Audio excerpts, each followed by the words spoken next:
Hi everyone, my name is Parul. Welcome to my channel Parul English Lab. In this video, I'll talk about remind and remember.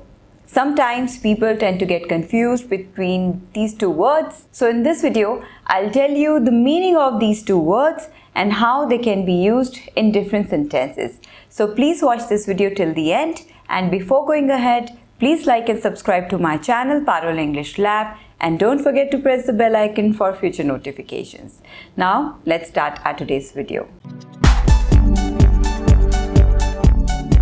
First, let's understand the meaning of the word remind. If someone reminds you of something or someone else, it means they make you think about it. So remind meaning is to make someone think of something or someone else. Now, we generally use remind in three ways, or you can say in three combinations. Now, I'll tell you one by one the correct word order and combination how we can use remind in a sentence. So, the first combination is subject, and after subject we have remind, and with remind we always have a person to whom you remind something. Always keep in mind that remind is followed by a person. Him, remind her, remind them, remind Max, like this. And after that, we have the preposition of, and after of, we can have a noun or a pronoun. So this is the first combination. Now let's look at some examples. My secretary reminded me of my appointments.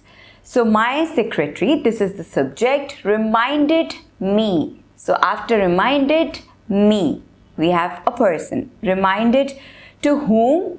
To me. Reminded me of my appointment. So of, after of, we have the noun, my appointments. So here we are talking about something, appointment. This is a noun. So my secretary reminded me of my appointments. So this is the first combination. Let me give you some more examples. This song reminds me of my college days. So again, reminds me of, after of we have a noun, of my college days. So days, here we are talking about days, and days is a noun. You can also have a pronoun after of. This song reminds me of her. So her is a pronoun. This song reminds me of her. This place reminds me of him. So this means that this place makes you think about him. This song makes you think about her. Now look at the sentence. That woman reminds me of my mother.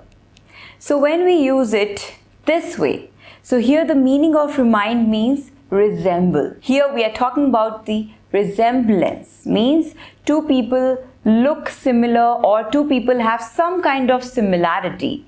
Resemblance. So that woman reminds me of my mother. This means whenever I meet that woman, whenever I see her, I think of my mom, because they both have some kind of similarity. I remind my friend of her sister.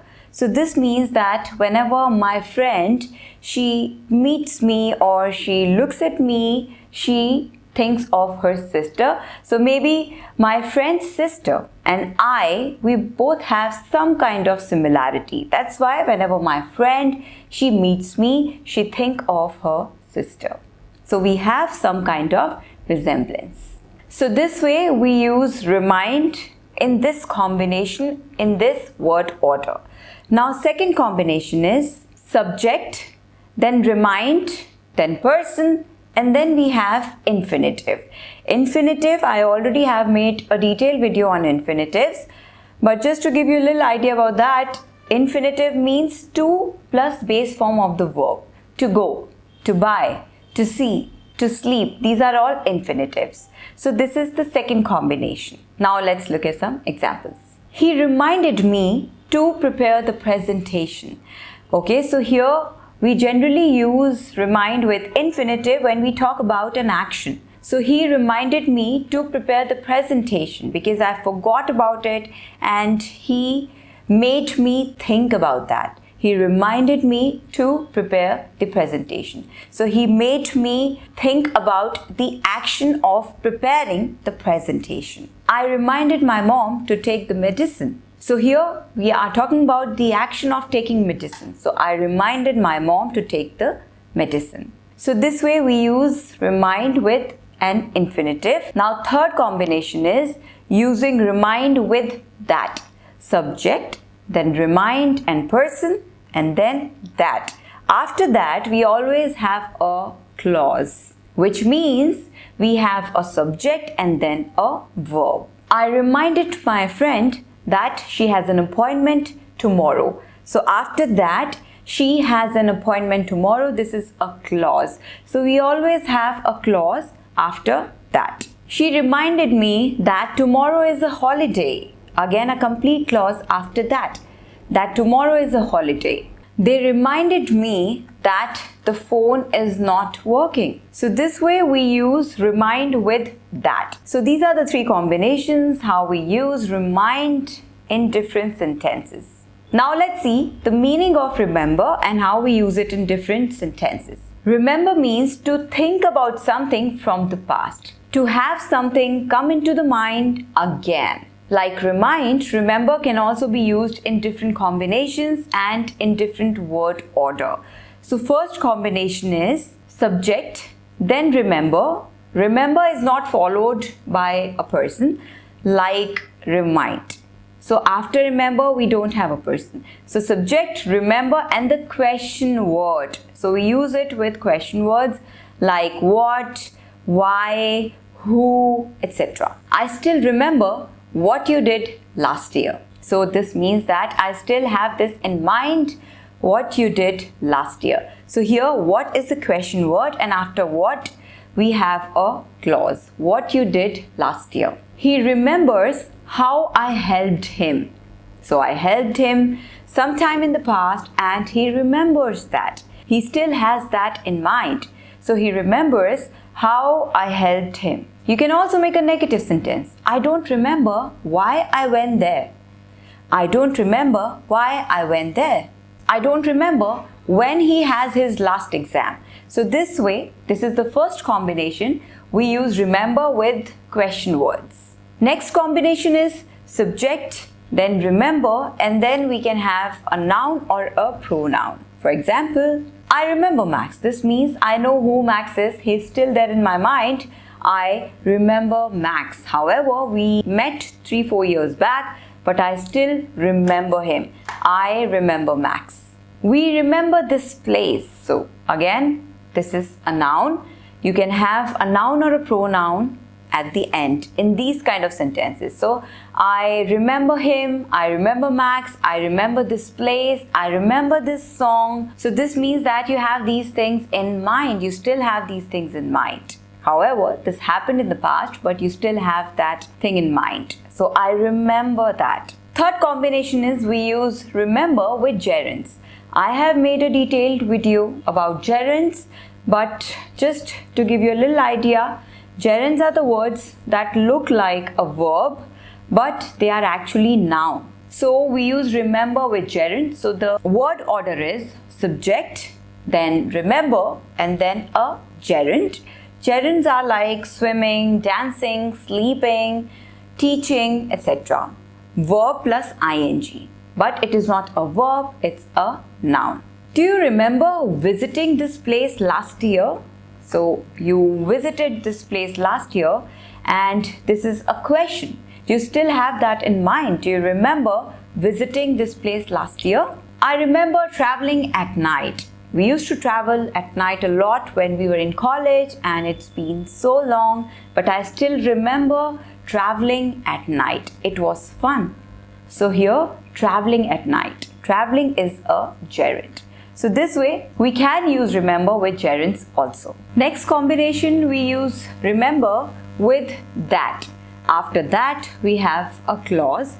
So the structure is subject, remember, and then that, and after that we have a clause. For example, I remember that I had a beautiful white dress when I was in school. So here again we think about something that was there in the past. and this is what it means. So I remember that, and after that we have a clause. That I had a beautiful white dress when I was in school. I remember that he used to play the guitar when he was in college. So again, think about something from the past. So I remember that he used to play the guitar when he was in college. After that, we have a clause. And the last combination is remember plus infinitive. To and base form of the verb. Infinitive. We generally use this combination in imperative sentences. And in these kind of sentences, remember means don't forget. Now let's look at some examples. Remember to close the window before leaving. So this is an imperative sentence. Imperative sentences are commands, instructions, orders, etc. I have made a detailed video about different kind of sentences. I'll mention the link in description box. You can watch the video if you haven't watched it yet. So this is an imperative sentence. It's an order. Remember to close the window before leaving. Generally, we don't start these sentences with the subject because subject is hidden, that is you. So after remember, we have an infinitive. Remember what? Remember to close the windows before leaving. So whenever we have to talk about an action, we use this kind of a combination. And here, this means don't forget. Don't forget to close the windows before leaving. Remember to call me once you reach home. So this means don't forget to call me once you reach home. Remember to like and subscribe to my channel Parul English Lab. This means don't forget to like and subscribe to my channel Parul English Lab. So this way also you can use remember with infinitive. So that's all for today. I hope it's all clear to you now how to use remind and remember in different combinations and in different sentences. Now please practice. You can always share some of your examples with me in comment section, and please like and subscribe to my channel Parul English Lab, and don't forget to press the bell icon for future notifications. Thank you. Take care. Have a great day.